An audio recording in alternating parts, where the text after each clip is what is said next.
네, 안녕하십니까. 지난 시간에 이어서 색채 시각 이론 이어서 하겠습니다. 저희 지난 시간에 그 색채 시각 이론 중에 두 번째 제가 소개한 대립과정 이론 했었죠. 저희가 어떤 색깔을 경험하게 되는 파장에 한동안 우리 망막이 노출되고 나면 그 다음째 아무런 색깔에 해당하는 자극이 없는, 즉 흰 종이나 흰 벽을 보게 되면은 바로 그 노출된 소위 색의 보색을 경험하는 부적 색채 잔상이라는 현상이 있다고 했습니다. 결국 보색을 경험하는 거예요. 보색 잔상을 경험하는 것을 그걸 부르기를 부적 색채 잔상이다 이렇게 부른다고 했습니다. 이제 현상을 일컫는 말이죠. 그것을 설명하는 이론이 대립과정 이론이에요. 그러면서 제가 보색과 관련해서 다른 얘기를 하나 추가했는데 그것이 대립과정 이론하고 정리가 좀 안 돼서 전달이 되어지지 않았나 해서 제가 이제 말씀드리려고 하는 겁니다. 자, 보색 잔상을 경험한다. 여기까지 뭐 대립과정 이론으로 말씀드린 것이고, 그 상세한 그 기제는 저희 교재에는 양극세포라 얘기를 했고, 제가 시각을 전문적으로 연구한 사람의 그런 참고문을 봤을 때는 신경질 세포라 했는데, 그것들이 피로해지면서 자극이 없으면은 보색에 해당하는 그러한 반응을 생산하게 된다. 이런 얘기를 그때 같이 교재도 읽어봤고 제가 나름 설명을 드렸어요. 여기까지 이제 대립과정 이론 설명을 저희가 나눌 수 있는 내용은 끝났어요. 그런데 이제 보색과 관련해서 제가 하나 추가한 게 뭐냐면은, 흔히 우리가 생맹 하면은 색깔을 지각하는 데는 눈만 있어서는 안 되죠. 소위 우리가 봤던 망막만 있어서는 안 되죠. 망막에 바로 광수용기가 있어야 하고, 그 광수용 중에서도 원뿔 세포가 우리가 색지각하는데 중요하게 관여한다 했었어요. 근데 그것만 있어서는 안 되죠. 결국 그 신호가 뇌로 전달되어서 색깔 지각에 관여되어지는 그러한 정보 처리를 해야 되겠죠. 즉 그러한 정보 처리를 하는 어떤 뇌부위가 있어야 된다. 그러한 색깔 지각에 관련된 뇌부위가 손상되더라도 색깔을 구별하지 못하는 생맹이 있어요. 근데 우리가 흔히 일상적으로 저희 고등학교 때 대학 전공과 관련해서 이렇게 진학할 때 생맹이냐? 너 생맹이면은 색깔 구분 관련해서는 이공 계열 쪽으로는 입학이 제한이 있다. 이런 얘기를 저희 때는 들었거든요. 지금은 어떤지 모르겠습니다만 그런 얘기를 들었거든요. 그럴 때 얘기하는 우리가 흔히 생맹 하는 것은 바로 이 망막상의 광수용기, 바로 우리가 배웠던 원뿔세포상의 문제로 일어나는 생맹들을 주로 일컫는 거예요. 그때 그 생맹들이 보면 다 보색 관계에 있는 색깔들을 구별하지 못하는 생맹인데, 그 생맹 중에서도 가장 흔한 생맹이 적색과 녹색에 대한 생명이기 때문에 적녹생맹,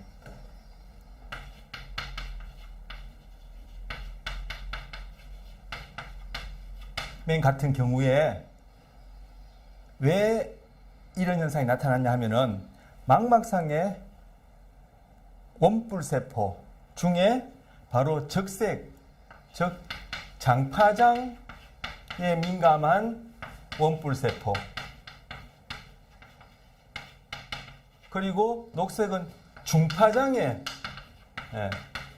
민감한 원뿔세포, 즉 그 파장에 가장 잘 반응하는 원뿔세포 사이에, 단파장이 이제 파란색이죠. 그래서 적색이라고 붉은색이라고 경험하게 되는 파장에 가장 민감하게 반응하는 원뿔세포를 장파장 원뿔세포라고 이름 붙였고, 그리고 녹색을 우리가 경험하게 되는 파장에 가장 민감하게 반응하는 원뿔세포를 중파장 원뿔세포라고 이름 붙였는데, 바로 이 두 원뿔세포가 우리 원뿔세포도 이렇게 대충 이렇게 그릴 수 있죠. 우리 그 실제 사진도 있었지만 제가 대충 흉내내서 꼭 오징어처럼 생겼어. 근데 이것이 만약에 장파장 원뿔세포고 이것이 중파장 원뿔세포인데, 이 위에 이렇게 동전 쌓아놓은 것처럼 이런 결이 보였었어. 바로 이 부분이 바로 광자가 빛은 파장이기도 하지만 입자처럼 그렇게 작용한다 그랬죠. 그런 성질을 갖고 있다 했죠. 그래서 이 광자가 여기 이렇게 도달하게 되면 그럼 이 경우에는 이제 장파장에 해당하는 그런 빛 입자에 반응할 테고, 이거는 중파장에 해당하는 빛 입자에 반응할 텐데, 반응하게 되면은 이 각각의 이 단백질인데, 이 단백질이 광자에 반응하게 되면은 그것이 형태가 변하면서 결국 신호를 일으키게 돼요. 그 세세한 다음 단계도 있지만 우리 그것까지는 뭐 얘기할 필요는 없고 교재는 간단하게 좀 설명이 되어 있긴 해요. 그래서 이러한 그러한 광자에 노출되었을 때 그러한 형태가 변하면서 에너지를, 즉 신호를 일으킨 녀석이, 이것들이 단백질인데 빛에 대해서 뭔가 반응하니까 여기서 광색소 이렇게 불러요. 결국에는 단백질이죠. 단백질인데, 네. 그런데 바로 정록생명 같은 경우에는, 정록생명을 갖고 계신 분은 그분의 장파장 원뿔세포와 중파장 원뿔세포, 이 광색소가 각각 다른 형태로, 그죠? 다른 형태로 만들어져야 되는데, 유전적인 이유로 이것이 다 동일하게 같은 걸로 만들어져 버린 거예요. 이 둘 사이에 차이가 없는 거예요. 이 둘 사이에 차이가 없는 거예요. 그러니까, 이 적색에 대한 것과 녹색에 대한 것을 구별하지 못한다는 거예요. 그런 경우에는 뭐 장파장 원뿔세포, 중파장 원뿔세포 나눌 수가 없고, 이 두 개는 그냥 하나의 어떤 그러한 동일한 파장대에 동일한 반응을 보여주는 한 무리의 원뿔세포가 되어버리는 거죠. 광색소가 유전적 이유로 달리 만들어지지 않아서 생겨나는 현상, 정록생명을 말씀드렸던 거예요. 그런데 바로 이 정록생명, 지금 원뿔세포상에서의 이러이러한 이유로 생겨나는 망막 수준에서의 이유로 생겨나는, 금방 말씀드린 거 다 원뿔세포 망막에 있는 시각기 관련 세포 아닙니까? 그래서 망막 수준에서 이러한 문제가 생겨나는 정록생명은, 바로 이러한 정록생명이 있다라는 현상은 뭐?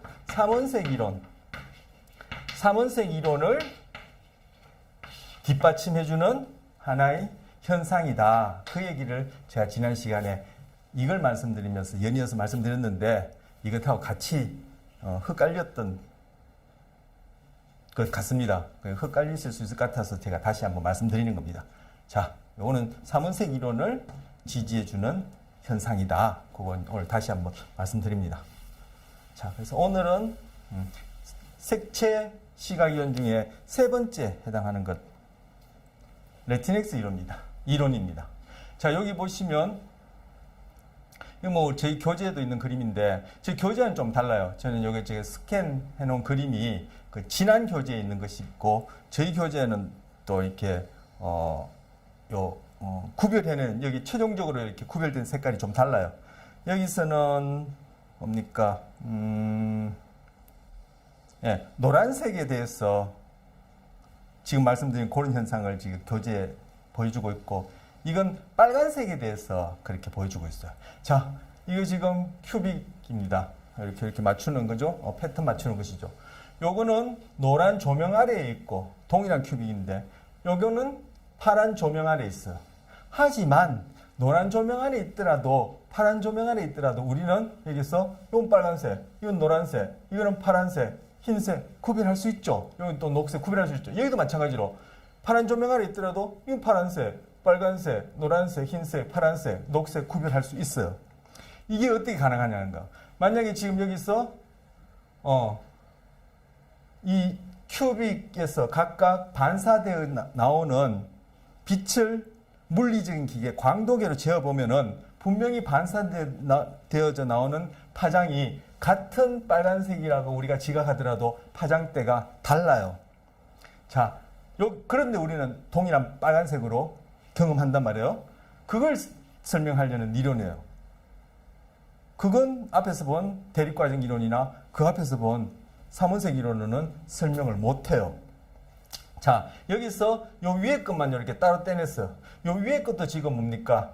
요 위에 부분도, 요것도 지금 노란 조명 아래서의 지금 요 부분을 떼어놓은 거예요. 요것도 파란 조명 아래서 떼어놓은 거예요.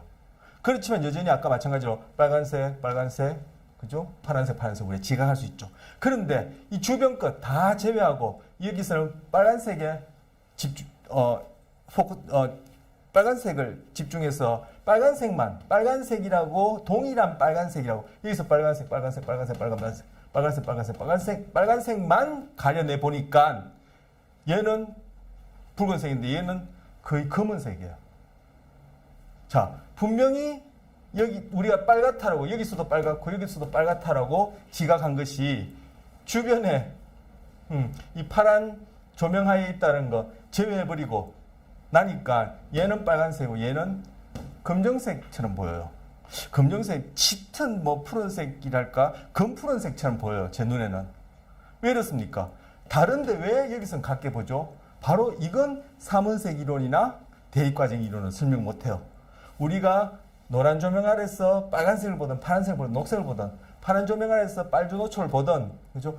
그 동일하게 빨간색은 빨간색, 파란색은 파란색이라고 우리가 지각할 수 있는 것은 지금 이것은 노란빛의 조명 아래 있다. 이것은 파란빛의 조명 아래 있다라는 그 바로 주변 맥락, 즉 상황 또는 뭐 맥락, 뭐 컨텍스트, 시츄에이션 비슷한 말이죠. 상황 맥락을 어떻게 고려해서 어디서 망막 수준에서 아니요 어디 뇌에서 색채 시각, 색채 지각과 관련된 정보 처리한 뇌부에서 이거는 노란색, 이거는 파란색이라는 맥락 상황을 고려해서 각각의 색깔에서 그것을 빼내는 거예요. 상쇄해내고 우리는 색깔을 지각하기 때문에 노란 바탕 아래서도 파란 바탕 아래서도 떼내고 나면은 그것만 떼내고 나면 완전히 다른 색인데 같은 빨간색이라고 지각하게 되는 거. 이게 레티넥스 이론이고 앞서 대립과정 이론이나 삼원색 이론은 설명할 수 없어요. 자, 이것도 교재에 있는 거. 지금 여기는 좀 옅은 회색, 여기는 밝은 흰색이 가깝고, 그럼 뭐 짙은 회색, 여기는 밝은 흰색 그런가요? 저 모니터 상으로는 보니까 밑에는 흰색, 여기는 짙은 회색으로 보이는데 밝고 어둡고 뭐 희고 검고 검은색은 아니지만 뭐 그렇게 보이죠. 자, 그런데 여기를 가려봤어요. 어떻습니까? 전 지금 가리면서 당연히 그죠. 여기랑 여기가 같죠. 그런데 이렇게 하니까 여기가 훨씬 밝죠. 자, 어디 보시냐면은 여기 보는 거예요.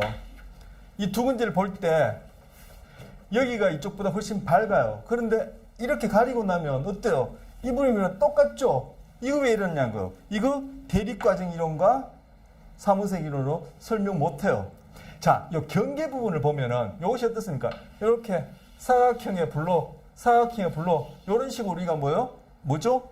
하나의 이걸 뭡니까? 이렇게 닫힘 원리라고 해서 그 감각과 지각에서 다루는 이제 시각과 관련해서 다루는 그런 부분에 또 이제 소개되는 것인데 닫힘 원리라 해서 우리는 그러한 어떤 원리 배워서 하는 것이 아니라 선천적으로 진화 과정을 통해서 우리 뇌 안에 그렇게 지각할 수 있게끔 시각과 관련해서 할 수 있게끔 그렇게 선천적으로 그러한 해석, 예측 과정이 세팅되어 있단 말이에요.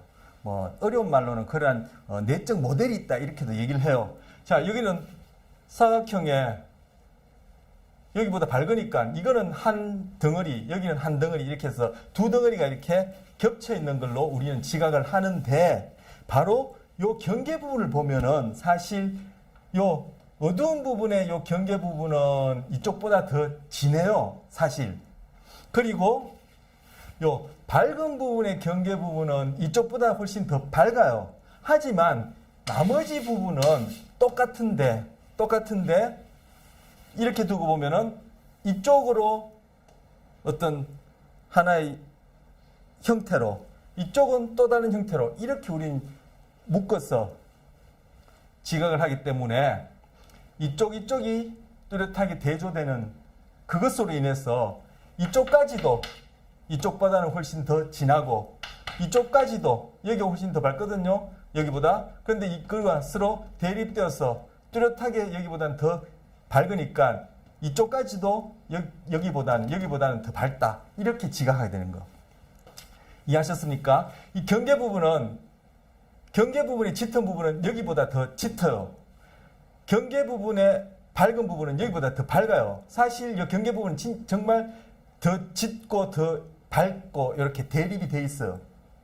대립이 돼 있는데 우리는 이 아랫부분은 한 덩어리, 윗부분은 한 덩어리로 이렇게 지각하는 그러한 선천적인 경향성이 있기 때문에 이 두 부위가 흑백으로 뚜렷하게 대립되니까 이 부위도 여기 밝은 부분만큼 밝고 이 부위는 이 부위는 이 어두운 부위만큼 더 어둡다고 그렇게 지각하니까 그냥 두고 보면은 이 부위가 여기보다 훨씬 더 밝아요. 이 부위가 이 부위보다 훨씬 더 밝아요. 그런데 이 경계 부분을 없애버리고 나면은 바로 그렇게 이쪽 조금 전에 말씀드린 그렇게 지각할 수 있는 맥락, 상황, 주변 자극이 없기 때문에 여기랑 색깔이 똑같아요.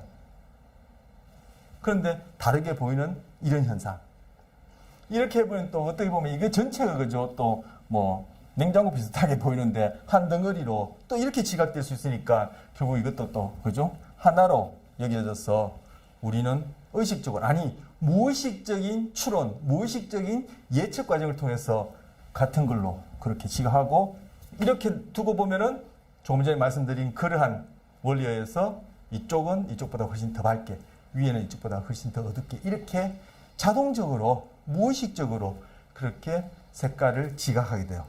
이건 지금 색깔과 관련해서 말씀드리지만 앞서도 그런 얘기 말씀드렸지만 우리의 모든 감각, 지각, 우리의 경험에 이러한 것들이 그대로 적용되어지고 그러한 경험을 하게 되는 그 과정들은 우리는 선천적으로 주어진 진화에 의해서 주어진 무의식적인 그러한 예측 과정에 의해서 되어지고 그런 예측 과정을 할 수 있는 그러한 시스템이 뇌 안에 세팅되어 있고 그것을 전문적인 말로 그러한 내적 모델이 있다 이렇게도 얘기를 해요. 거기에다가 우리는 매 순간 1년이고 2년이고 3년이고 50년이고 60년, 70년 살아가면서 경험들이 계속 거기에 덧붙여져서 그것들이 조금 큰 틀은 마스터 플랜은 진화에서 타고났지만 그 안에서 조금씩 상이한 다양해지는 그런 것들은 우린 경험에 의해서 저는 매 순간 경험에서 그것이 조금씩 변하고 또 저와 다른 분들은 저와 미묘하지만 아니면 또 클 수도 있지만 상이한 경험에 의해서 그것들이 조금씩 달라지는 그것 때문에 결국 다른 분들과 제가 경험하게 되어지는 시각뿐만 아니라 어떠한 감각이든 그걸 통해서 지각하게 되고 경험, 즉 해석, 추론, 예측하게 되어지는 결과는 상이해질 수 있다. 이런 얘기를 앞서 했었고 그것을 다시 또 보여주는 예가 됩니다. 요거 아까 앞서 큐빅의 경우와 마찬가지로 3원색 이론으로 설명 못하고 대립과정 이론으로 설명 못해요. 레티넥스 이론으로 설명할 수 있다. 즉 레티넥스 이론은 뭐냐? 레티넥스 영어로 레티넥스. 레티나가 뭐죠? 굳이 대문자로 쓸 필요는 없어요. 제가 쓰다 보면 대문자 썼는데 레티나가 바로 망막이죠. 그리고 대뇌 피지를 대뇌, 소뇌, 대뇌의 이 껍데기 부분, 겉질이라고도 하는데 이 피지를 영어로 뭐라 하죠? 콜텍스라거든요. 그래서 바로 여기서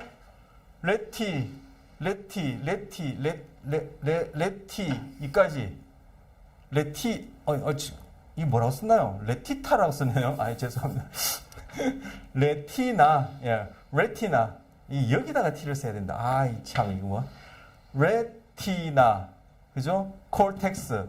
이거는 망막의 뜻이고, 대뇌 피지라는 뜻인데, 바로 레티넥스 이론이 바로 레티나 할 때 여기까지. 그리고 콜텍스 할 때 X. 그래서 요거랑 두 개 합쳐서 만든 용어예요. 즉, 아까도 말씀드린 눈만 있다고, 망막만 있다고 거기에 필요한 세포들만 있다고 보는 건 아니란 말이에요. 그 정보가 뇌에 가서 결국은 색과 관련해서는 색을 처리한 부분까지 정보가 처리돼야 될 텐데 바로 그러한 뇌의 상위 정보 처리가 필요한 그러한 색채 지각이다. 즉 주변 맥락, 이런 것들을 고려해서 우리는 또 색깔을 경험하게 된다. 그것을 설명해 주는 이론이 바로 레티넥스 이론이에요. 그래서 바로 이 레티넥스 이론으로 설명하려는 앞서 본 큐빅 경우나 이 경우에 우리 색채 지각은 뭐 망막도 필요하고 대뇌 피질도 필요하다. 망막을 통한 우리 삼원색 이론이나 대립과정 이론에서 봤던 그러한 어떻게 보면 기본적인 기초적인 망막 수준에서의 그러한 색채 지각 관련된 정보 처리도 있어야 되고 그것만으로는 요 레티넥스 이론에서 설명하려는 이런 현상은 우리가 경험하지 못하고 거기 플러스 대뇌 피질의 뭐 좀 전에도 말씀드렸던 해석 우리 교재에 보면 해석 이렇게도 얘기하고 추론 이렇게도 얘기하고 추리 이렇게도 얘기하고 뭐 같은 말이죠 맥락상. 그리고 저는 예측이란 말을 쓰고 싶다. 요즘 이제 최근 나온 이론 또 연구에 또 예측이란 단어를 좀 이렇게 선호해요. 그래서 제가 이렇게 또 이제 말씀드려보는 겁니다. 근데 이런 것이 어디 대뇌 피질을 통해서 그렇게 되어지기 때문에 바로 이러한 색채 지각을 할 수 있는 그러한 현상을 설명할 수 있는 이론을 레티넥스 이론이라고 망막뿐만 아니라 대뇌 피질의 이러한 과정을 요구하는 색채 지각 현상이다. 이게 세 번째 소개하는 색채 시각 이론이에요. 자, 조금 전에 본 큐빅과 관련해서 본 것은 큐빅과 관련해서 결국 떼놓고 보니까 하나는 빨간색, 하나는 검정색이 가까웠지만 그것이 노란 조명 아래서 파란 조명 아래서 그 큐빅으로는 같은 빨간색으로 지각하게 된 것은 그러한 현상 지각하게 된 것은 각각의 경우에 노란 조명, 빨간 조명을 우리가 의식적으로 하는 게 아니죠. 뇌 안에서 자동적으로 그것을 상쇄해주는 그러한 해석 과정을 통해서 우리가 노란 조명 안에서도 빨간색, 파란 조명 안에서도 빨간색을 같은 색으로 지각할 수 있다. 그 경우를 색채 항등성이라고 해요. 같은 색깔로 그렇게 지각하게 되는 현상을 색채 항등성. 그리고 두 번째, 위에 건 더 짙게 보이고 밑에 건 더 밝게 보였는데 중간 경계 부분을 가리고 나니까 아래가 같은 색이었다라고 봤던 두 번째 것은 뭐 명도 항등성이라고 그래. 이것 이외에도 항등성이 있어. 그런데 바로 이러한 명도가 되었던 색채가 되었던 그 다른 것이 되었던 이런 것들 다 뭐 지각상에 일어나는 현상이다. 지금 우리 경우에 특히 지각 중에도 시각과 관련된 거죠. 하지만 시각은 빼고 뭐 다른 데도 다른 감각에도 적용되는 원리라는 얘기 익히 했었어. 그래서 이것을 지각항등성이야. 바로 지각항등성. 지각항등성을 영어로 perception, 형용사에서 perceptual constancy라 하는데, 자, 게슈탈트 심리학이라는 거 들어보셨죠? 게슈탈트 심리학은 다양한 시각 자극, 이거는 이제 시각에 예를 들어서 말씀드리는 거예요. 다른 감각에도 다른 자극에도 적용할 수 있다는 말씀 드렸죠. 자, 게슈탈트 심리학은 다양한 시각 자극이 무의식적으로 조직화, organize 또는 construction 뭐 구성되어서 이렇게도 얘기하기도 하고 할 수 있어. 조직되어서 하나의 통합체로 지각된 현상을 발견하고 도대체 어떤 원리에 의해서 그러한 조직화가 일어난지를 설명하려는 것이 게슈탈트 심리학이에요. 우리 상담에서도 게슈탈트 심리학이 있죠. 바로 우리가 앞서 본 바로 레티넥스 이론과 관련된 그러한 원리가 상담 장면에도 그대로 적용되는 거예요. 과거에 어떤 트라우마, 예를 들어서 트라우마가 있었다. 그것이 현재 내가 그걸로 인해서 어떤 고통, 문제를 겪고 있다. 그럼 그 트라우마 자체가 어떤 실체로서 그렇게 우리한테 부정적인 경험일 수밖에 없는 그런 본질을 가진 것이냐? 아니라는 거죠. 바로 그것은 우리의 해석과 그런 상황과 관련된 것이기 때문에 그것을 지금 가져왔어. Here and now 가져와서 이 상황에서 달리 해석하자면은 그러한 경험 자체는 나쁜 것도 없고 좋은 것도 없고 트라우마이라고 해석을 안 할 수도 있는 것이다. 이렇게 접근하는 것이 게슈탈트 심리학의 상담 기법이요. 그런데 그러한 상담 기법이 뭘 근거로 하죠? 그러한 상담 기법을 만든 사람들이 색채항등성이나 명도항등성을 배우고 난 다음에 만들었는지는 모르겠지만 그게 아니라 하더라도 바로 게슈탈트 심리학이 상담 장면에 현장에 그렇게 적용할 때는 그 사람들이 갖고 있는 그 이론의 바탕이 되어지는 생각, 사상이 뭐냐면은 바로 우리가 봤던 색채항등성이나 명도항등성, 즉 지각항등성의 그 원리에 의해서 그 원리를 깨닫고 적용한 거예요. 그러니까 우리가 지금 배우는 색채항등성, 명도항등성 그리고 그걸 설명하는 레티넥스 이론이 그냥 시각에서만 생리심리학에서만 여기 뇌에서만 끝나는 얘기가 아니라 그 원리가 보이지 않게 높다란 빌딩에 보이지 않는 깊은 지하에서 그죠 기초공사처럼 그러한 원리가 되어지고 그 위에서 응용 장면이 쌓여서 바로 상담 장면에서 게슈탈트 즉 접근 상담 그게 그 위에 서 있는 빌딩과 같은 그러한 역할을 하는 것을 우리가 지금 배우고 있는 거예요. 제가 이것이 단순히 그냥 흥미나 생리심리학으로만 끝나는 것이 아니라 이것이 결국은 어떻게 응용되어지는지 왜 배우는지 그 시그니피컨스의 중요성을 말씀드리려고 그걸 말씀드린 거예요. 자, 지금 금방 말씀드린 것들은 금방 말씀드린 상담 장면에서 어떤 트라우마를 경험했던 그 트라우마라고 경험했던 그것에 대해서 바로 그런 식으로 적용할 수 있다.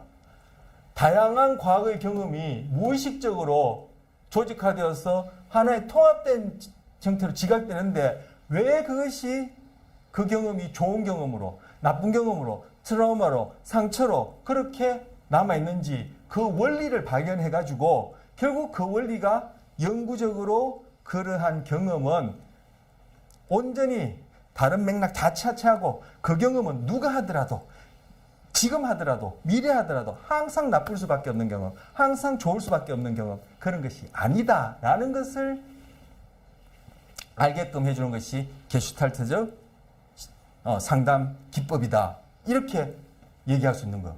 우리는 요즘 지각과 관련해서 특히 우리는 지금 시각과 관련해서 얘기하지만 공이 같은 원리죠. 바로 그런 것들을 우리가 배우고 있는 거예요. 좀 전에 말씀드린 상담 장면에서 어떤 경험, 흔히 트라우마라는 경험이 그 자체가 나쁜 것이 아니다. 그건 다른 사람이 한다면 그건 또 다르게 경험될 수 있는 것이고 내가 지금 한다면 또 다르게 경험될 수 있는 것이고 그것이 어떤 현상이든 사건이든 사람이든 물건이든 이념이든 색깔이든 그 자체가 빨갛다, 파랗다, 좋다, 나쁘다, 달다, 쓰다 이런 것이 아니라 다 그것은 실체가 없고 어떤 고유한 본질을 가지지 않고 상황에 따라 얼마든지 끊임없이 변할 수 있다. 이 생각이 뭐예요? 바로 동양의 노자 장자의 도가 사상과 불교가 갖고 있는 연기설의 그런 근본이 되어지는 그런 사상이에요. 그런데 서양은 그런 생각이 없죠. 흰 거는 영원히 희고 검은 것은 영원히 검고 그 자체는 고유한 본질을 갖고 플라톤은 그러한 것의 원형이 이데아에 있고 우리 그 심리학에서도 원형, 프로토타입 얘기하죠. 바로 그 생각의 뿌리가 그런 서양의 그런 그리스 철학에 있는 거예요. 그리고 선은 영원히 선하고 악은 영원히 악하고 천사와 악마는 영원히 본질적으로 나쁠 수 없고 착하고 그래서 흑백은 선과 악은 좋고 나쁨은 항상 어울리지 못하고 뭐가 하나를 정복투정해서 하나를 없애야지만이 이상적이고 하나가 없어지면은 영원히 악이고 이렇게 생각하는 것이 바로 그 서양 철학, 그리스 철학의 그 토대가 된 뿌리예요. 그리고 그 사람들은 그 실체 본질을 찾죠. 세계되었던 경험이 되었던 그죠? 그 자체가 나쁘다 좋다. 그 본질이 뭐냐? 실체가 뭐냐? 그것이 사람이든 대상이 현상이든 물질이든 그것은 뭐냐? 우리가 경험하는 데는 믿을 수 없고 시시각각 변하니까 그 본질은 어딘가에 있다. 그것이 플라톤의 이데어고 그것이 바로 중세교회의 아우구스티누스나 토마스 아퀴나스 통해서 교회 그 사상의 토대가 되었고 그러한 개념에서 나온 것이 영혼, 우리가 이름을 붙여놓으면 그것이 뭔가 꼭 있는 것처럼 그렇게 여기고 그것을 실체와 본질을 궁구하는 대표적인 예로 뭐요? 우리가 흔히 얘기하는 마음, 정신, 영혼이라는 이러한 언어적 개념이 바로 거기에 해당하는 거야. 이런 건 우리가 다루는 생리심리학이나 뇌과학에서 이런 건 없다. 기차가 철길이로 가면은 그냥 물리적 현상에 대해서 나타나는 부수적이라 할까요? 그런 현상으로 철컥철컥철컥 하는 소리가 있는 것이 소리 자체가 있는 것은 아니다. 그래서 바로 그 물리적 사건을 어떻게 얘기하느냐? 철길과 기차 바퀴가 만난다. 이렇게도 얘기할 수 있고 그냥 다르게 얘기하면 기차가 굴러가는 철컥철컥 하는 소리다. 이렇게 다 같은 것을 다르게 표현할 수 있다. 이렇게 보는 것이 뭐 바로 이 뇌과학 그리고 이 생리심리학이 바라보는 인간의 정신, 마음에 대한 관점입니다. 얘기하다 또 뭐 다른 얘기 많이 했습니다만. 자, 그런데 이 조직화의 원리를 발견했어요. 몇 가지를. 발견해보니까 뭐 정경과 배경을 우리는 나눠서 그렇게 지각하더라. 아까 닫힘 원리 얘기했죠. 위에 좀 어두운 테두리 있는 한 덩어리, 밑에 좀 밝은 테두리 있는 한 덩어리, 그렇게 두 덩어리로 그렇게 지각하게 된다. 자동적으로, 무의식적으로 하게 된다 할 때 그 말씀드린 닫힘 원리, 이게 closure principle. 그리고 우리가 앞서 봤던 것이 바로 뭐예요? 착시 현상이죠. 착시 현상. 등등등 있는데 지금 여기서는 우리가 뭐 지금 감각 지각을 구체적으로 하는 게 아니니까 간단하게 제가 올려봤습니다. 그래서 앞서 봤던 뭐 명도 항등성이라는 현상, 색채 항등성이라는 현상은 뭐 착시 현상이야. 자, 그 착시 현상 중에 바로 항등성, 착시 현상으로 해서 일어나는 것이 바로 항등성인데, 지각 항등성인데, 그 중에 뭐 바로 시지각과 관련해서 주로 감각과 지각 가면은 시지각에 대해서 거의 다 다루죠. 뭐 다 시지각에 관한 것 같아요. 그래서 시각이 그만큼 그런 큰 역할을 하고 어떤 의미가 있다 이런 얘기 지난 시간에 말씀드렸고, 감각 중에 오히려 한편으로 아이러니하게도 가장 큰 왜곡과 착각을 낳는다 말씀드렸었어요. 그래서 지금 바로 그 착시 현상 중에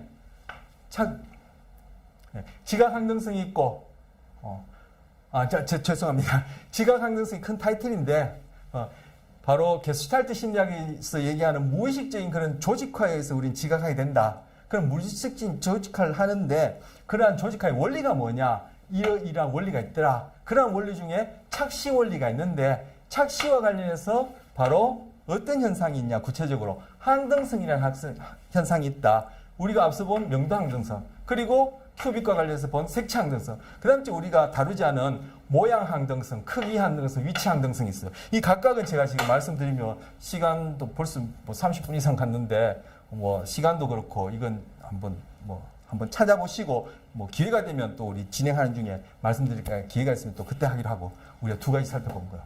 자,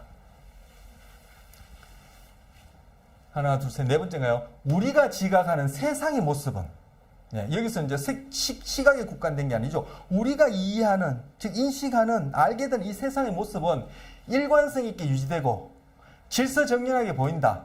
우리한테는 그게 보이는 거예요. 결국 우리가 지각하고 있는 것은 눈에 비친 바로 그것이 아닌 것이다. 여기까지 살펴봤죠. 바로 우리가 보여진 그 자체가 바로 실제다. 이렇게 생각하는 것이 철학 중에 일반인들이 하는 존재론에 관한 생각, 즉 소박실제론, 상식실제론이라고 했어요. 내가 보는 것이 바로 진실이다. 이렇게 생각하는 거죠. 그게 아니란 얘기, 이까지 시각을 통해서 본 거예요. 근데 다른 감각에도 다 적용된다고 말씀드렸었어요. 마지막, 지각은 언제나 뭐 상대적이며 주변 맥락에 의존한다. 네. 이게 바로 게슈탈트 심리학이 얘기하는 것이고, 이것이 아까 제가 이 상당 장면에서 게슈탈트 심리학이 적용하는 그런 기본 원리고, 이것이 동양의 불교에서 연기설, 그리고 노자 장자의 도가 철학에서는 그죠? 유무상생 끝과 통하는 얘기예요. 상대적이면 주변 맥락에 의존한다. 그래서 결정되어진다. 지각은 이 둘에 의해서 결정되어진다. 언제? 항상, 언제나 그렇다. 그래서 지각은 결코 절대적이지 않다 얘기하는 거예요. 절대적이라 생각하는 것이 바로 이분법적으로 생각하는 바로 서양 그리스 철학의 전통이다. 그런 말씀 조금 전에 드렸었어요. 근데 이 게스탈트 심리학이 바로 여기서 보면 게슈탈트 사이콜로지인데 게슈탈트 이거 뭐죠? 독일에서 나왔죠. 독일. 그런데 이게 독일에서 나온 배경, 철학적 배경이 또 없지 않아 있어요. 프로이트가 누구의 생각을 이어받았냐면 니체의 생각을 이어받았어요. 니체는 누구의 생각을 이어받았냐면은 쇼펜하우어의 생각을 이어받았어요. 쇼펜하우어의 생각은 서양 철학사를 다 통틀어서 가장 불교와 일맥상통하는 사상을 가진 사람이 쇼펜하우어예요. 아까 얘기했죠. 불교 연기설. 근데 그것이 독일에서 나왔다는 게 이것이 다 그러한 맥락이 있는 거예요. 우리는 쇼펜하우어면 자살을 추종하고 젊은이에게 자살을 이렇게 하도록 하고 허무주의자고 니체는 신은 죽었다는 명제에서 그죠? 신을 부정하고 했다 하지만 그 사람들이 그 한마디 뱉어낼 때는 거기에 이러한 그죠? 거시적이고 그런 폭넓은 그런 사상을 바탕으로 그것을 함축한 한마디를 던진 명제이기 때문에 그 명제만을 보고 허무주의다, 자살을 찬양한다, 신을 부정했다 이렇게 얘기하는 것은 아무것도 모르고 하는 얘기죠. 예. 그 안에 담긴 의미가 어떻게 보면은 아까 서양 철학의 존재론 인식론, 동양 철학의 존재론 인식론 이것이 사이의 어떤 그러한 불일치 그리고 서양 철학의 존재론 인식론과 관련된 어떤 갈등, 인식에서 한계, 문제 이런 부분을 지적하는 그러한 내용이 담긴 명제가 그런 내용이 그 명제에 함축되어 있다. 이렇게 생각할 수 있습니다. 자, 상대적 주변 얘기하다가 이것이 왜 독일에서 출발되었나 얘기를 하다가 좀 다른 얘기를 또 더 하게 됐습니다. 시간도 없는데. 자, 그 다음. 이거 앞에 레티넥스 이론에서 봤던 색채 항등성, 명대 항등성 이어지는 현상이에요. 그래서 요거는 교재 없는 걸로 제가 몇 가지 더 찾아봐서 이렇게 이런 그림 이미 보신 분들도 많을 거예요. 워낙 유명했어. 자, 이것도 명도 항등성이에요. 여기 빨간 점 뽕뽕 찍힌 거 보세요. 여기가 훨씬 더 밝죠. 여기가 훨씬 더 어둡죠. 그래서 요 부분을 A, 요 부분을 B. 요걸 맥락에서 딱 떼놓으니까 같아요. 맥락 안에서도 이 색깔과 같은 막대기를 놓으니까 같아요. 자, 이 경우에는 이것과 이것이 명도가 같다라고 우리가 지각할 만한 그러한 단서가 없어요. 이 맥락상 이거는 명도 항등성이라고 얘기한 이거는 명도 항등성과 관련 현상인데 이런 현상은 뭐라 부르는지 모르겠어요. 그냥 착시예요. 착시인데 이제는 명도 항등성이라고 불려야 될지는 제가 모르겠지만 요 맥락에서는 이렇게 기둥이 서서 이러한 이 기둥이 녹색이라는 것은 여기서 하나도 안 중요하거든요. 이 기둥 안에 기둥에서 이 그림자 밑에 있다라는 이러한 맥락 때문에 우리는 이것을 더 밝게, 이것을 더 어둡게 지각하지만 이 맥락을 떼놓고 이것만 보면 이것이 결국은 같다라는 거예요. 같은 사람인데, 같은 경험인데, 이 맥락에 들어가면 좋은 경험, 좋은 사람. 이 맥락에 들어가면 나쁜 경험, 나쁜 사람. 이렇게 경험할 수 있다는 거예요. 사람에 대해서도, 현상에 대해서도, 물질에 대해서도. 우리 모든 좋고 싫고 경험이 그렇다는 거예요. 그런데 그것만 맥락에 떼서 나도 떼내면은 같은 거더라는 얘기예요. 그 맥락 안에서도 이러한 자극, 이 색과 같은 맥닥이 오늘 발음이 이렇죠. 막대기를 놓으니까 이 색이 같다는 것을 그제서야 알겠다라는 거예요. 이런 원리, 아까 제가 상당 장면에서 트라우마를 어떻게 해석하느냐, 그대로 적용할 수 있죠. 어떻게 적용해요? 너가 과거에는 이러한 맥락에서는 더 밝다고 경험한 그 트라우마가 지금 이 맥락에 보니까 이것이 더 어둡게 보이잖아. 그런데 이 맥락을 떼내고 보니까 이거는 밝은 것도 아니고 어두운 것도 아니고 그 자체가 좋은 것도 아니고 싫은 것도 아니고 그냥 우리가 그렇게 해석했을 뿐이야. 너 지금 그 트라우마를 그렇게 고민할 필요가 없어. 뭐 좋은 일이라면 너가 그렇게 좋아할 필요는 없어. 그렇게 적용할 수 있겠죠. 네. 여러분 학습 심리학 들으신 분 바로 좋고 싫고가 우리 삶에 대부분 아닙니까? 다 합니까? 다 하지 않습니까? 사실 우리가 다 결국은 좋고 싫고죠. 정서, 소위 우리 심리학 관련해서는 정서, 감정과 관련해서는 호 아니면 불호예요. 그 안에 호 중에는 뭐 행복, 기쁨, 뭐 우정 여러 가지가 있을 거고 불호 중에는 그죠? 뭐 실패, 뭐 두려움, 공포 이렇게 있겠지만 어쨌든 뭉뚱그리면 호 아니면 불호예요. 그런데 호와 불호라는 것이 어떻게 형성된다 그러죠? 학습 심리학에서는 부지불식 간에 의식도 필요 없이 자각도 필요 없이 오히려 의식하면 그것이 잘 안 되어지는 고전적 조건에서 털크드 호와 불호가 생겨나는 거예요. 그러면 그 대상에 대해서 어떻게 좋아하면은 가까이 하려고 하고 싫어하면은 멀리 하려고 하는 동기가 생겨나는 거예요.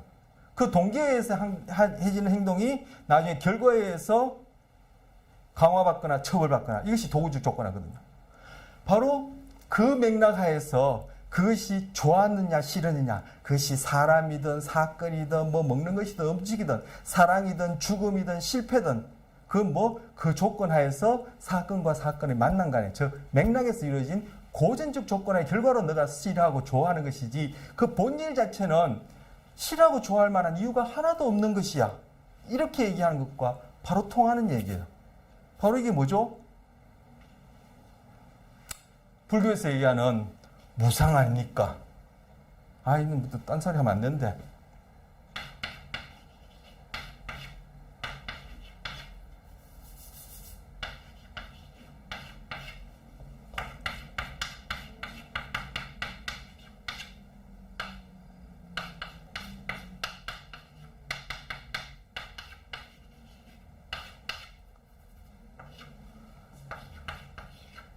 맞죠? 이거 뭐 한자를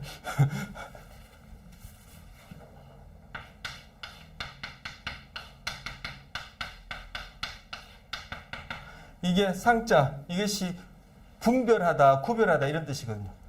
구별하고 분별하는 가운데는 좋고 싫고 그죠? 어렵고 이렇게 사랑, 우정, 미움, 정오 이것도 마찬가지죠.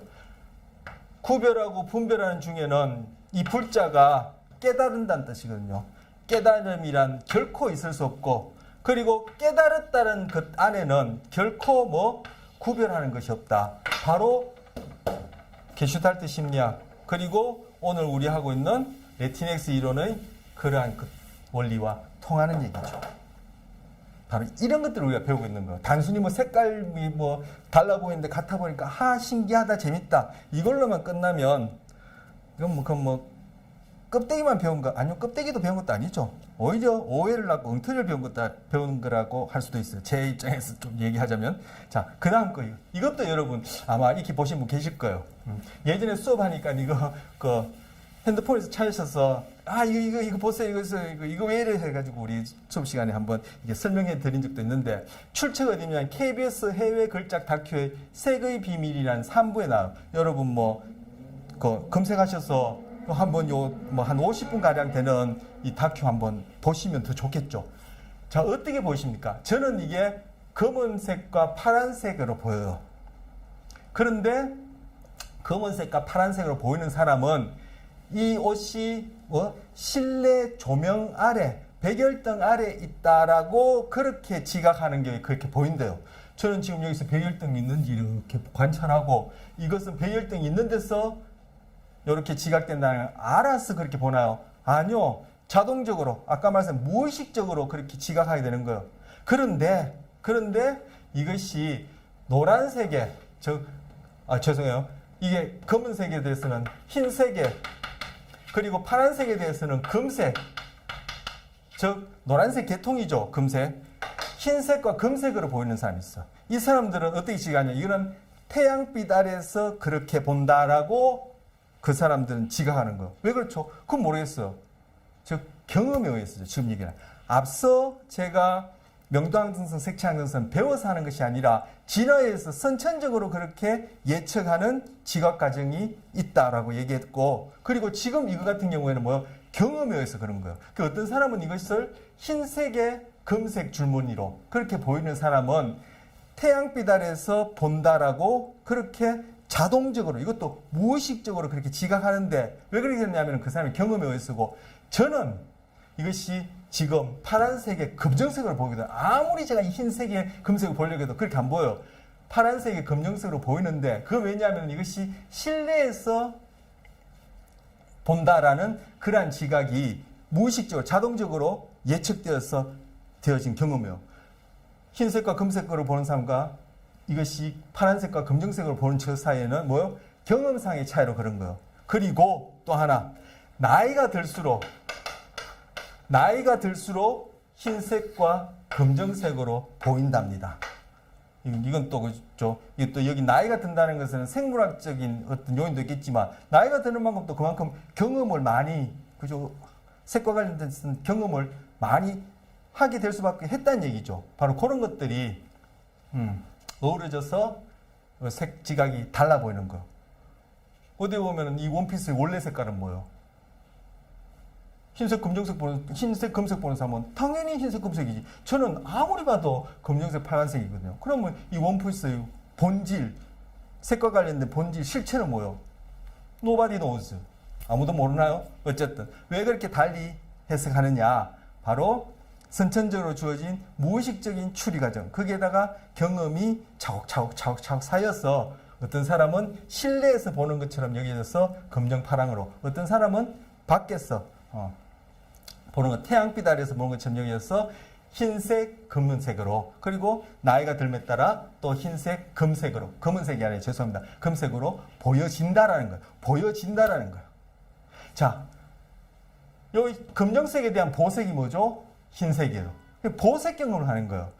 검정색에 대한 보색은 흰색이고 흰색에 대한 보색은 검정색이거든. 그리고 파란색에 대한 보색은 뭐죠? 노란색이죠. 그래서 이 금색으로 보이는 거예요. 금색, 노란색 계통에 대한 보색은 푸른 계통이죠. 우리 이거 보색 관계는 삼원색 이론할 때 한번 말씀드렸죠. 앞서 정록생명 얘기하면서도 어떤 적색과 녹색 사이 보색 얘기했었고. 그래서 이 경험에 의해서 이것이 뭐요? 각각 보색에 해당하는 걸 경험한다면. 제 눈에는 이게 파란 금쪽으로 보여요. 아무리 이걸 태양빛 아래서 본다라고 하더라도, 상상하더라도 흰색과 검은색으로, 흰색과 금색으로, 자꾸 검은색, 흰색과 금색으로 보이지 않아요. 제가 더 나이 들고 하면은 흰색과 금색으로 보여줄 수 있겠죠. 그러면 뭐 노화로 인해서 그렇게 되든가 아니면 그동안에 또 다른 경험으로 인해서 이 지각이 달라지겠죠. 레티넥스 이론과 관련된 착시 현상이라고 볼 수 있죠. 자, 그 다음. 이번 시간에 이게 시각 다 하려고 했는데 큰일 났네요. 자, 이거 뭡니까? 무지개죠. 무지개는 뭐죠? 무지개는 뭐죠가 뭐예요? 무지개는 무슨 색깔이에요? 무지개는 빨주노초 파남보, 빨주노초 파남보. 우리 맨 처음 빛 가시광선 안에서 전자기파 파장대를 다 보고 그 안에서 가시광선 안에 있는 파장대를 확장했을 때 빨주노초 파남보에서 쭉 있었죠. 그런데 사실 거기 들여다보면 빨주노초 파남보만 있는 거 아니에요. 거기 그때 읽어봤던 설명에도 그죠. 연속된 파장을 우리는 각각 분리된 그러한 색으로 지각한다 얘기했는데 그런 색으로 지각하게 된 것이 바로 우리가 갖고 있는 시각기 특성 때문에 그렇게 분리돼서 지각할 뿐만 아니라 거기에다가 우리는 뭐죠? 바로 거기 빨주노초 파남보라고 보이는 거기도 자세히 보면 빨간과 주황 사이에는 뭔가 우리가 이름 붙이지 못한 또 색깔이 있어요. 빨주노, 주황과 노란색 사이에는 또 뭔가 이름 붙이지 못한 색깔이 있어요. 다 연속되어 있는데 만약에 색깔을 전공하신 뭐 미술과 관련된 전공하신 분들은 저보다도 저는 빨주노초 파남보라만 보지만 그 사람은 더 다양하게 볼 거예요. 더 다양하게 볼 거예요. 즉 어떻게 경험했냐가 그렇게 보여지는 것이고 더 다양하게 보던 저처럼 7가지로 보던 그 색깔은 빨간색이라고 범주화하고 개념화해서 이름 붙여버리면 우리는 연속된 파장을 딱딱딱딱 달락난 것처럼 그렇게 연결되지 않는 불연속으로 지각하게 돼요. 이게 아까 서양 인식론하고도 제가 그런 특성이 있다는 거 지난 시간 말씀드렸고 자꾸 분리하고 대립하고 한다는 것은 그런 서양적인 생각이라고 아까 말씀드렸죠. 그렇게 분리하게 돼요. 그래서 우리는 이것도 보면 빨주노초 파란데 그 연결되는데 중간 색깔은 내가 이름을 붙이지 못하고 개념하지 못해서 그렇지 만약에 여기다가 이름을 붙여서 내가 그것을 자꾸 경험하게 되면은 자동적으로 빨주노초 파란 뭐 어쩌고 저쩌고 이렇게 더 많은 색깔을 경험하게 될 거예요. 무의식적으로 그러한 예측 과정이 경험에 의해서 일어나는 거죠. 뇌에서 그러한 변화를 일으켜가지고. 근데 우리 흔히 무지개를 빨주노초 파란보 7색깔로 보죠. 왜 7색깔로 보냐면은 뉴턴이 바로 그 출발이에요. 뉴턴이 프리즘에다가 빛을 통과시키니까 색깔이 이렇게 경험되는데 그것을 뉴턴이 그 당시에 이 7이 행운의 숫자 그리고 이것이 성경에서는 이게 특별한 의미가 있는 숫자거든요. 그래서 뉴턴이 7이라는 것을 자기가 그냥 정한 거예요. 그리고 7개로 나눠버려서 빨주노초 파남보가 되는 바람에 우리는 그것들이 부지불식간에 우리한테 선천적 아니 후천적인 경험에서 우리의 지각을 그렇게 예측하도록 뇌가 세팅돼 버린 거예요. 부지불식간에. 그래서 무지개는 빨주노초 파남보다 이렇게 인식하게 되는 거죠. 이건 후천적인 경험에서 지각이 자동화되어서 7색깔을 보는 거예요. 근데 우리가 흔히 동료도 그렇고 옛날 뭐 동화책 보면은 오색 찬란한 무지개 이런 말 들어봤죠. 그 오색이 뭐예요? 5색깔을 얘기하는 거예요.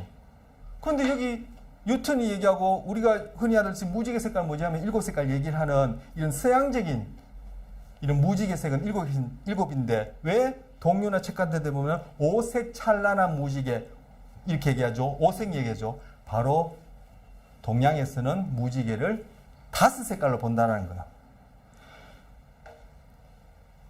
뉴턴 영국 사람이죠. 그 유럽 그쪽에서는 뭐 한 7색깔, 영국 같은 7색깔 보나 봐요. 미국에서는 남색을 못 봐요. 왜? 눈이 망가졌어? 아니요. 경험에서 색 분리를 어떻게 하고 이름을 어떻게 짓냐는 후천적 경험에서 그 사람들이 지각이 자동적으로 그렇게 예측하게끔 된 거예요. 남색을 보지 못하고 빨주, 노초, 파, 도 이렇게 해서 6색깔을 봐요. 무지개에서. 그러면 무지개 자체는 도대체 무슨 색깔이고 몇 색깔이에요? 무지개는 7색깔도 아니고 5색깔도 아니고 무지개 그 자체가 몇 개의 색깔로 고정된 형태로 불변형 형태로 본질과 실체를 갖고 있는 게 아니죠. 그런데 뉴턴은 7색깔 한 번에 그쪽 돈에 7개. 미국은 남색 빼고 6개. 독일은 우리하고 마찬가지로 5색깔을 봐요. 아까 독일 게슈탈트 심리학에서 서양 철학사 전체를 통틀어서 가장 불교 사상과 가까운 사람이 그 쇼펜하우어를 했는데 그거하고도 무관하지 않는 것 같아요. 이건 제 추측입니다. 어쨌든 독일도 5색깔 봐라. 그리고 마야 문명 들어보셨죠? 거기서도 5색깔 봐요. 무지개를 볼 때. 그리고 아프리카의 어떤 부족은 3개로 봐요. 3개로. 이게 다 뭡니까?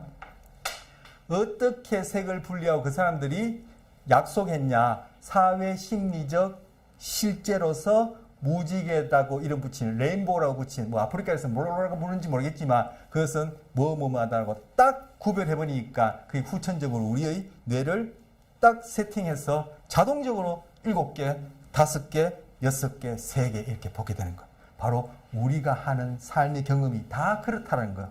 진화의 선천과 후천적인 학습에 의해서 세팅된 뇌에서 우리는 자동적으로 무의식적으로 그렇게 보는 것인데 그것이 다 조금씩 다양하고 상이하고 우리가 경험하는 그 어떤 현상이든 대상은 그것이 고유한 좋고 싫고 나쁘고 어떤 그런 색과 관련해서 빨주노초 파란보 고유한 성질을 지닌 실체와 본질을 가진 것이 아니라는 거예요. 나 자신도 그래요. 소위 나의 정체성 자아라고 얘기하는데 정체성 자아라 얘기하는 것도 고정된 형태고 나는 어떤 불변의 어떤 본질로서 나는 존재가 있는 것처럼 이렇게 생각하는 건 서양 생각이야. 동양에서는 그렇지 않아요. 끊임없이 변화하고 그런 존재로 생각해요. 자, 이거 동양에서 보는 5색깔이야. 무지개. 빨강, 파랑, 금정, 흰색, 노랑이에요. 그리고 오방색이라 그러죠. 바로 이거예요. 그리고 여기서 화살표 이렇게 서로 마주보는 이 화살표는 서로 극하는 부분이에요. 서로가 서로를 이렇게 뭐랄까 누른다 할까요? 상극되는 부분이고 이렇게 화살인 것은 화는 토를, 토는 금을, 금은 수를, 수는 목을 서로 상생한다는 거예요. 상생, 상극을 지금 의미하는 거예요. 그래서 이게 5색깔로 봐요. 동양과 그리고 마야 문명과 독일에서는 5색깔 본다고 했는데 이 동양에서의 오방색을 얘기를 하는 거예요. 그리고 여러분 그 풍수지리에 있어서도 좌청룡, 우백호, 남주작, 북현무, 남주작, 북현무 이렇게 얘기하죠. 좌청룡, 왼쪽에는 푸른 용, 우백호, 오른쪽에는 흰 호랑이, 남주작, 남쪽에는 붉은 공작, 그리고 북현무, 북쪽에는 검은 거북이, 그리고 중간에 사방, 동서남북 사방 중간에 또 황룡이 있어요. 황룡, 누르황, 황룡. 그래서 이 누런 용은 옛날에 임금님들이 입는 옷, 골룡포에다만 그렸어요. 누런 용이 막 돌아다니죠. 가장 중심되어지는 것이고 바로 우리 신체와도 관련돼요. 이거는 폐, 이거는 심장, 이거는 콩팥, 이거는 심장, 신장, 콩팥, 심장, 폐, 이건 간, 간. 그리고 이거는 비장을 얘기해요. 그래서 비장이 우리 건강에 있어서 가장 중요하고 중심된다. 바로 면역계와 관련된 거죠. 면역계와 관련된 거. 우리 나중에 스트레스, 정서 얘기할 때 면역계 한번 얘기할 기회가 있을 거예요.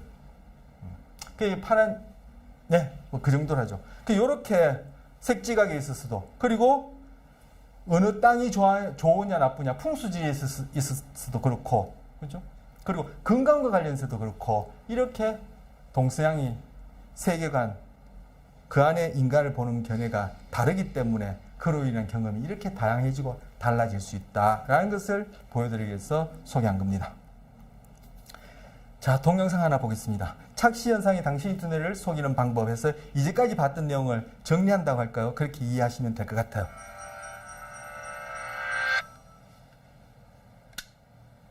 Check this out. Here's a grid. Nothing special, just a basic grid. Very gritty. But look closer, into this white spot at the center, where the two central vertical and horizontal lines intersect. Look very closely. Notice anything funny about this spot? Yeah, nothing. But keep looking. Get weird and stare at it. Now, keeping your gaze fixed on this white spot, check what's happening in your peripheral vision. The other spots, are they still white? Or do they show weird flashes of gray? Now look at this pan for baking muffins. Oh, sorry, one of the cups is inverted. It pops up instead of dipping down. Wait, no, spin the pan. The other 5 are domed now? Whichever it is, this pan's defective. Here's a photo of Abraham Lincoln, and here's one upside down. Nothing weird going on here. Wait, turn that upside down one right side up. What have they done to Abe? Those are just 3 optical illusions, images that seem to trick us. How do they work? Are magical things happening in the images themselves? While we could certainly be sneaking flashes of gray into the peripheral white spots of our animated grid, first off, we promise we aren't. You'll see the same effect with a grid printed on a plain old piece of paper. In reality, this grid really is just a grid, but not to your brain's visual system. Here's how it interprets the light information you call this grid. The white intersections are surrounded by relatively more white on all 4 sides than any white point along a line segment. Your retinal ganglion cells notice that there is more white around the intersections because they are organized to increase contrast with lateral inhibition. Better contrast means it's easier to see the edge of something, and things are what your eyes and brain have evolved to see. Your retinal ganglion cells don't respond as much at the crossings because there is more lateral inhibition from more white spots nearby compared to the lines which are surrounded by black. This isn't just a defect in your eyes. If you can see, then optical illusions can trick you with your glasses on or with this paper or computer screen right up in your face. What optical illusions show us is the way your photoreceptors and brain assemble visual information into the 3-dimensional world you see around you, where edges should get extra attention, because things with edges can help you or kill you. Look at that muffin pan again. You know what causes confusion here? Your brain's visual cortex operates on assumptions about the lighting of this image. It expects light to come from a single source, shining down from above, and so these shading patterns could only have been caused by light shining down on the sloping sides of a dome or the bottom of a hole. If we carefully recreate these clues by drawing shading patterns even on a flat piece of paper, our brain reflexively creates the 3D concave or convex shape. Now for that creepy Lincoln upside down face. Faces trigger activity in areas of the brain that have specifically evolved to help us recognize faces, like the fusiform face area, and others in the occipital and temporal lobes. It makes sense, too. We're very social animals with highly complex ways of interacting with each other. When we see faces, we have to recognize they are faces and figure out what they're expressing very quickly. And what we focus on most are the eyes and mouth. That's how we figure out if someone is mad at us or wants to be our friend. In the upside-down Lincoln face, The eyes and mouth were actually right side up, so you didn't notice anything was off. But when we flipped the whole image over, the most important parts of the face, the eyes and mouth, were now upside down, and you realized something fishy was up. You realized your brain had taken a shortcut and missed something.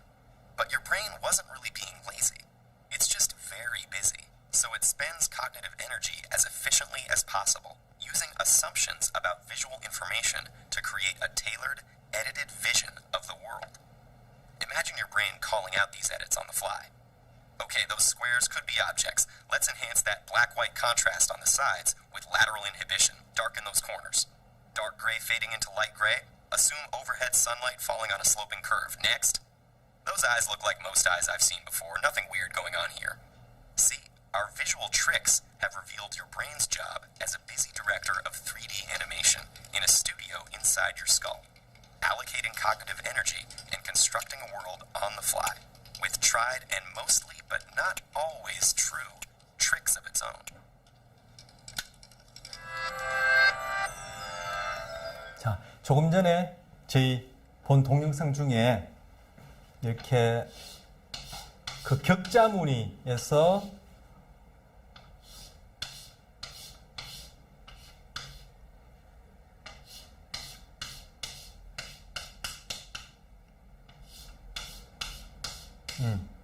제가 그 봤던 동영상을 다시 뭐 이렇게 켜고 보기에는 그래서 제가 대충 그려봤습니다. 요 문에서 요 부분이 더 밝게 보이는 점으로 보인다 그랬죠. 그게 왜 그러냐면은 우린 지금 이게 사실 이게 밝고 어두워요. 지금 백목으로 지금 칠했기 때문에. 그런데 맥락상 아까 그림과 맥락상 그 그림과 같이 연결해서 생각하자면 이게 이제 더 짙은 부분이고 이게 더 밝은 부분이라 할 때 바로 우리는 요 경계 부분을 우리가 아까 앞서 봤던 명도 항등성에 있어서는 경계 부분을 일부러 정말 더 밝고 어둡게 그렇게 한 거예요. 하지만 이거는 경계 부분이 이쪽이 더 밝고 이쪽이 더 어둡고 더 밝고 이렇지 않아요. 더 어둡고 더 밝고 있지 않아요. 그 동일하게 이 부분보다는 더 어두워요. 그 그림과 마찬가지로. 그런데 우리는 바로 이 경계 부분을 더 과장해서 본다라는 거예요. 어떻게? 진화를 통해서 그렇게 경계, 가장자리나 모서리를 인식할 때 우리가 생존과 번식에 유리하기 때문에 그렇게 지각할 수 있는 유전적 특성이 자연 선택되어서 지금까지 우리한테 와 있고 살아있는 녀석들은 그러한 특성들을 다 공유하고 있다는 거예요. 그런 특성이 없었던 녀석들은 다 중간에 새들긋하면서 도태되고 없어졌다는 거예요. 왜? 그런 경계를 잘 구별하고 모서리를 더 과장되게 경험하지 못하는 녀석들은 생존과 번식에 불리했기 때문에. 그래서 이 부분은 더 밝게 여기지는 거예요. 그리고 이 부분도 마찬가지로 더 밝게 여기지는 거예요. 더 밝게 여기지는 거. 자, 그럼 제가 이걸 의미하기 위해서 다른 색깔로 한번 표현해 볼게요. 자, 이 경계 부분은 이 부분이 여기가 더 밝게 여기지는 거예요. 이 부분도 더 밝게, 여기도 더 밝게, 더 밝게, 더 밝게, 더 밝게, 더 밝게, 더 밝게 하니까 이 교차하는 부분이 그죠? 제가 좀 넓게 그렸는데 그 봤던 동영상이 이게 이 틈이 더 좁아요. 이 경계 부분을 더 밝게 우린 지각한다. 더 밝게 지각한다는 거예요. 이 경계 부분. 더 밝게 지각한다는 거예요. 더 밝게 지각한다는 거예요. 그러니까 이 부분하고 이 부분하고 이 부분, 그리고 이 부분하고 이 부분이 만나는 이 교차점이 여기보다도 훨씬 더 밝게 보였던 거예요. 근데 이것이 이 동영상에서는 외측 억제라고 해서 우리 교재에 나옵니다. 번역은 외측 억제라고 영어로는 lateral inhibition이라 그래요.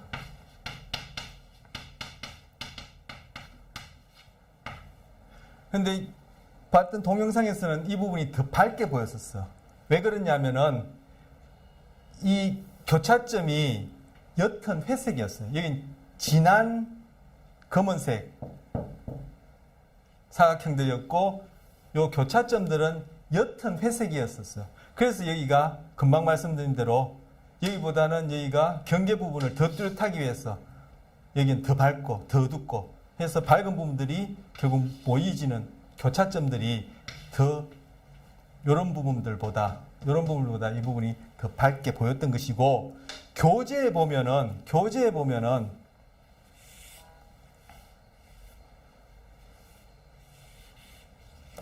이 부분이 동영상과는 달리 이 부분이 흰색이에요. 여기는 똑같이 검은 사각형들이 이렇게 해서 있는데 여기에는 흰색이에요. 흰색. 여기랑 동영상에는 옅은 회색이었는데 여기는 아예 흰색이에요. 흰색인데 여기보다는 여기가 좀 더 밝은 식으로 대조가 일어나고 즉 과장하는 거죠. 실제와 달리. 여기보다는 여기는 좀 더 밝게 한다고 했지만 실제 이 바탕만큼은 밝게 안 되니까 이걸 어떻게 표현하죠? 이것보다는 여기보다는 조금 밝지만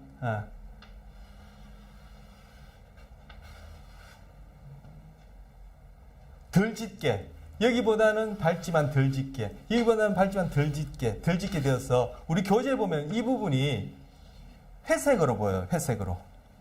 전달되는지 모르겠습니다. 참 괜히 얘기했는 것 같기도 하고. 교재에는 이 교차점이 아예 밝은 흰색이기 때문에 이 검은 사각형보다는 이 가장자리 부분을 좀 더 밝게 보인다고 우리가 보지만 흰색만큼 밝지 않고 옅은 회색 정도로 밝아 보이니까 아까와 마찬가지 동영상과 마찬가지로 교차되어지는 부분이 이 부분은 흰색 부위보다는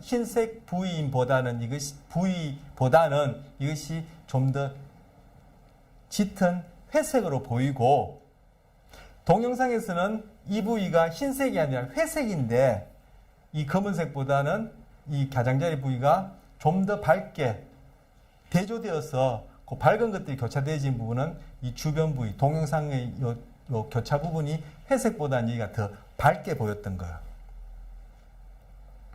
물론 요 검은 사각형 이 경계 부분은 그죠? 더 진한 검은색으로 보이죠. 그래서 경계가 그죠? 짙은 부분은 더 짙게, 옅은 부분은 더 옅게 이렇게 보이는 현상 때문에 나타나는 현상을 바로 외척 억제라 부르고 이 외척 억제는 이것도 진화에서 선천적으로 되어지는 거예요. 이거는 망막 수준에 우리가 그때 망막에 5종류의 세포가 있었는데 수평세포 동영상에 이것이 또 신경절 세포가 하는 것처럼 얘기하는데 그것이 아니라 수평세포의 특성 때문에 일어나는 현상이에요. 그런데 실제 이 가장자리가 여기보다 더 진하다든지 그리고 그 경계 부분이 이 부분이 그죠? 더 밝다든지 이런 건 아니에요.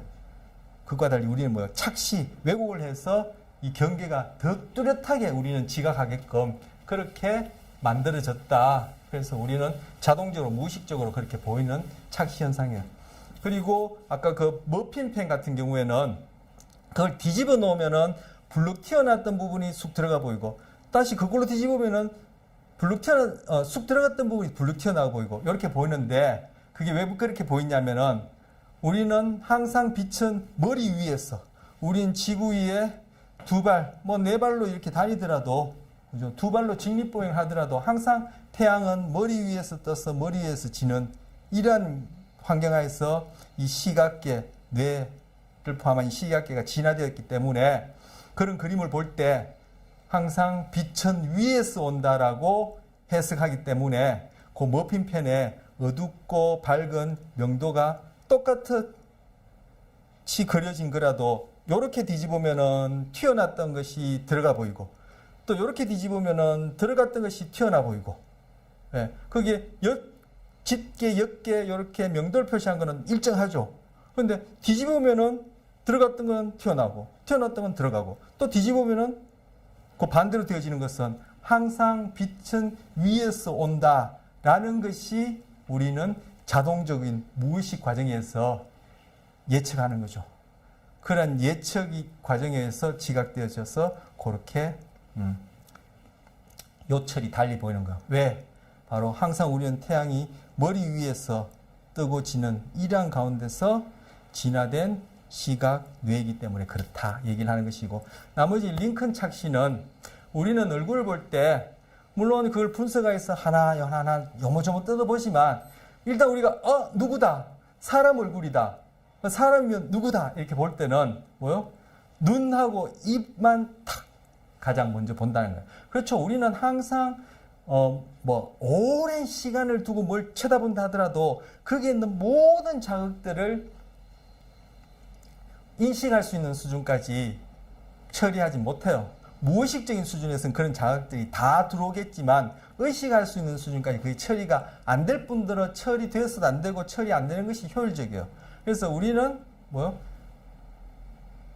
무의식적인 수준을 통해서 의식까지가 다다른 그러한 정보들은 우리가 생존하는데 그리고 번식하는데 가장 중요한 자극들만 탁탁 뽑아서 지각 원리에서 그냥 이거는 뭐다, 이거는 뭐다, 빨리빨리, 완전성이 아니라 효율성 있게 빨리빨리, 그것이 오류가 있다 하더라도, 착각이 있다 하더라도, 착시가 있다 하더라도 빨리빨리 결정 내리고 거기에 대해서 행동하는 것이 확률적으로 반드시 그렇게 하는 것이 좋다, 유리하다가 아니라 확률적으로, 그죠? 생존하는데 유리하기 때문에 그런 식으로 지각하는데, 얼굴 지각에 있어서는 바로 눈하고 입이 중요해요. 그래서 뒤집어 놓더라도 얼굴이 뒤집어졌는데도 눈하고 입만 바르게 돼 있으면은 그것이 정상적인 그런 얼굴, 그 비교한 링컨 얼굴 두 개와 크게 차이 없이 둘 다 링컨이구나 그렇게 알아봐요.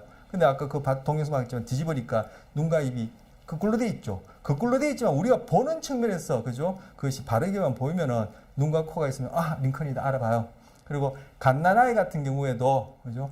얼굴을 보고 이것이 아버지인지 엄마인지 할머니인지 알겠어요.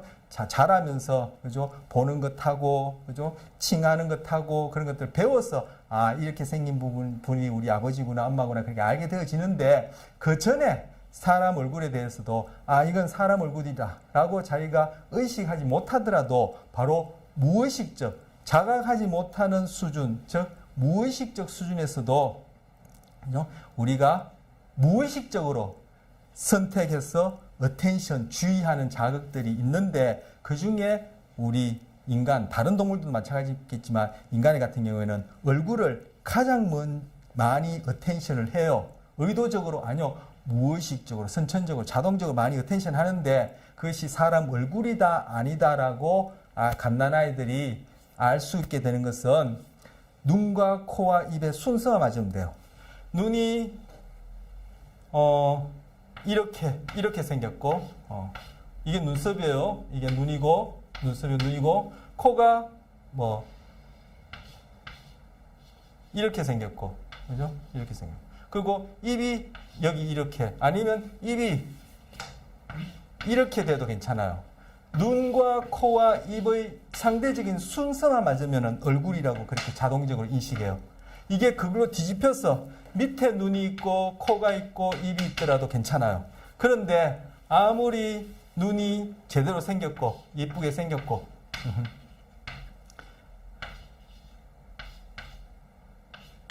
이렇게 되면은 얼굴이라 인식 못해요. 왜? 눈 다음에 입이 있고 코가 있기 때문에 이 순서가 안 맞으면은 얼굴이라고 인식하지 못해요. 즉 여기에 대해서는 갓난아이들이 그렇게 어텐션, 그런 자동적인 무의식적인 그런 선택적 주의를 하지 않아요. 그래서 눈이 실제 얼굴과 같은 형태가 아니더라도 눈, 코, 입의 순서 맞으면, 또 거꾸로 뒤집어서 눈, 코, 입 이렇게 순서가 된다 하더라도 상대적인 순서 맞으면 얼굴이라고 자동적으로 인식하게 되는 그러한 지각 특성이 선천적으로 주어져 있어. 선천적으로 어떻게 주어졌는지는 이제 더 이상 얘기 안 해도 아시겠죠. 예. 자, 자, 그 다음 또 읽어보겠습니다. 자, 지각이란 예측 과정이다. 제가 아까 예측이란 용어를 쓴다라고 말씀드리고 지난 시간에 말씀드렸는데, 자, 이거 이미 이거 갖고 자료 계신 분은 읽어보셨을 거예요. 다시 한번 읽어봅시다. 캠브리지 대학의 연구 결과에 따르면 한 단어 안에서 글자가 어떤 순서로 배열되어 있는가 하는 것은 중요하지 않다.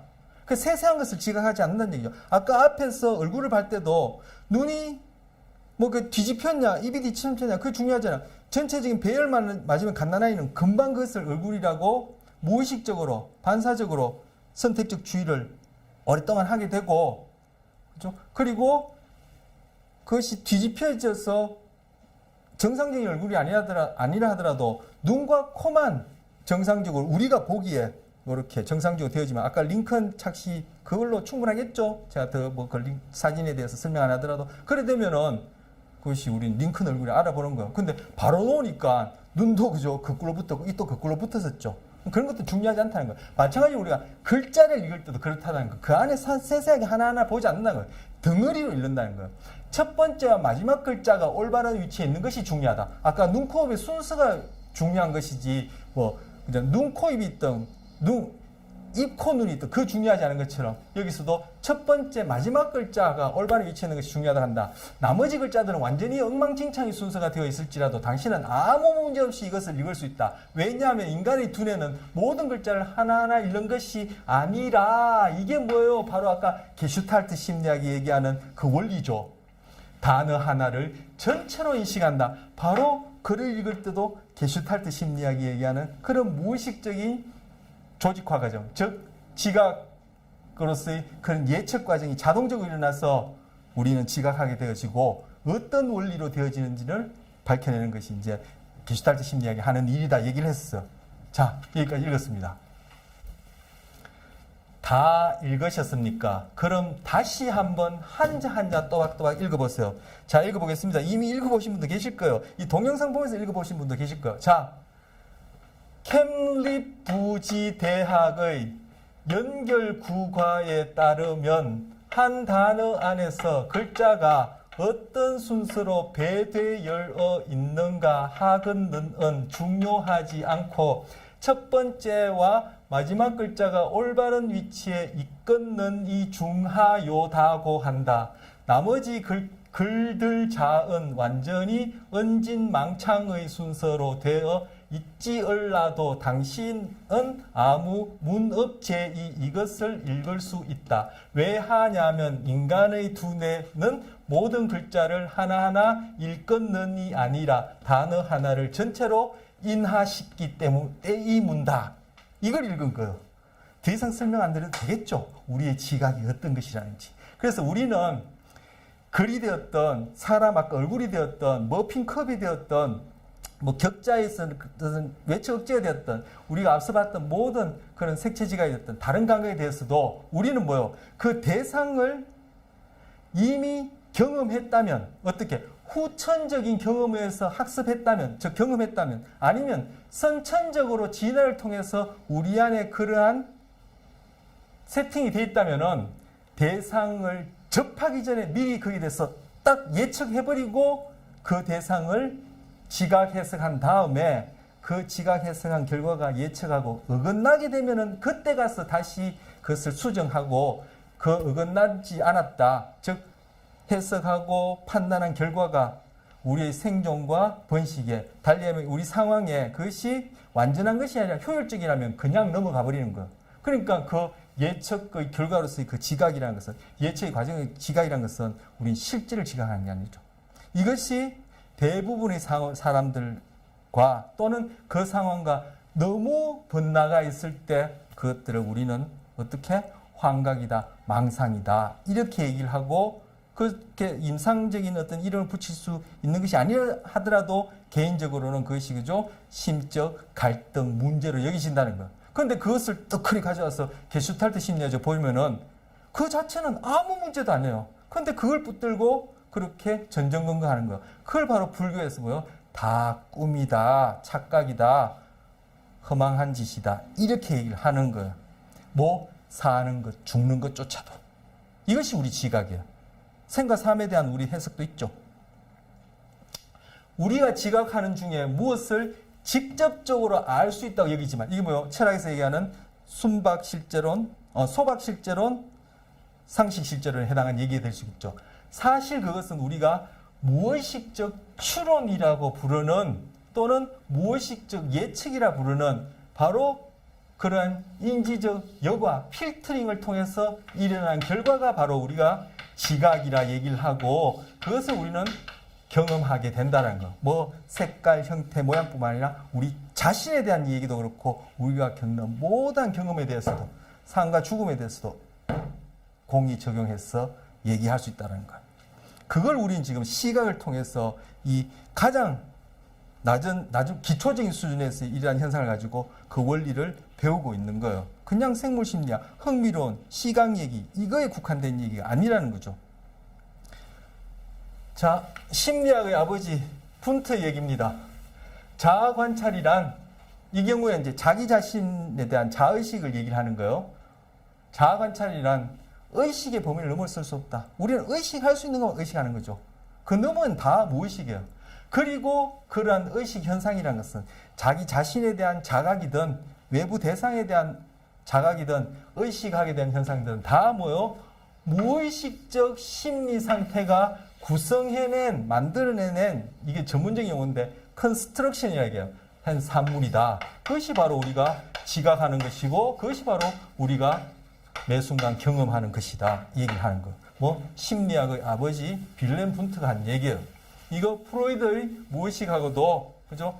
통하는 말이죠. 물론 프로이드의 무의식 개념하고 이 사람이 얘기한 무의식 개념, 이 뇌가 무의식 개념이 같은 건 아니지만 공이 다른 그러한 얘기를 하는 건 아니에요. 자, 다음 얘기는 시각 경로 통해서 이제 그 시각 대뇌 피지 수준에서 처리되어지는 것이 또 더 상세하게 어떻게 처리되어지는 것을지를 다루는 부분인데 이건 다음 시간에 해야 되겠습니다. 그래서 이번 시간 이렇게 마치고 다음 시간 또 뵙도록 하겠습니다.